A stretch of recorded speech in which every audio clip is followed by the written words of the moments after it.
For weeks, Lila had gone back and forth in her mind about whether she should even bring the idea up. The thought of standing before Micah's mother and uttering the words, "I want to take Noah to visit my family for a month," filled her with dread. Every previous attempt at asserting herself had been met with resistance, suspicion, and hostility. But this time, she felt different. It wasn't only about her, it was about Noah. Her son needed a break from the constant tension, the tug of war that wore him down, even though he couldn't articulate it. He was only a toddler, yet the friction was seeping into him. The way he clung to Lila's legs when Micah's mom came around told her more than words ever could. So one evening, after Noah had fallen asleep and the house had quieted, she decided to talk to Micah. She expected resistance. She expected ridicule, maybe even silence, the kind that punished more than words. Instead, she found Micah sitting on the couch, his shoulders slouched, but his expression softened in a way she hadn't seen for months.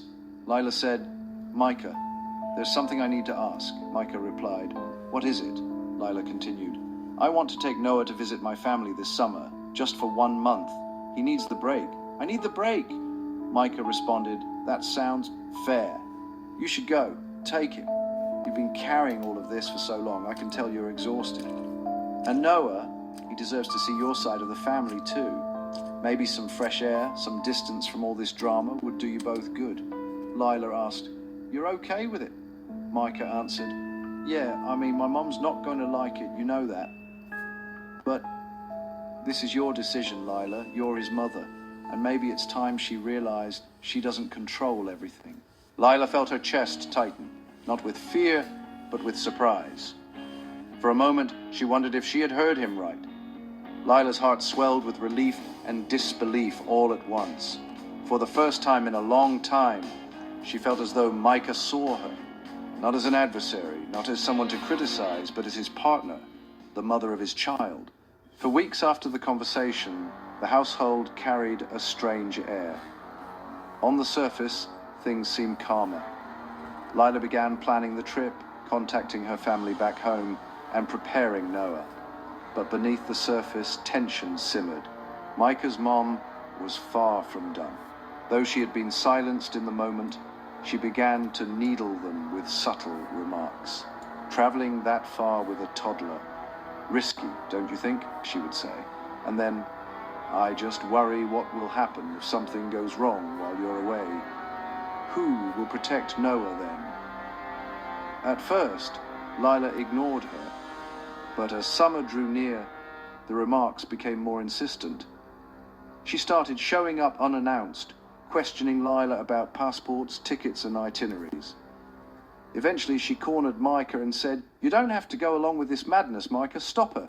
Put your foot down before it's too late." But Micah simply replied, "It's already decided, Mom, she's taking Noah. End of discussion." When Micah told her later about the conversation, Lila felt as though a boulder had been lifted off her shoulders. She wasn't used to having an ally in this battle. Even though she and Micah still had their struggles, his laziness, his lack of drive, the constant imbalance of responsibility. This one moment gave her hope. As she packed Noah's clothes into a small suitcase one evening, she felt lighter than she had in months. She imagined her son laughing in the sun with his cousins, meeting relatives who would shower him with love. She imagined herself sitting at her mother's kitchen table, hearing words of encouragement instead of criticism.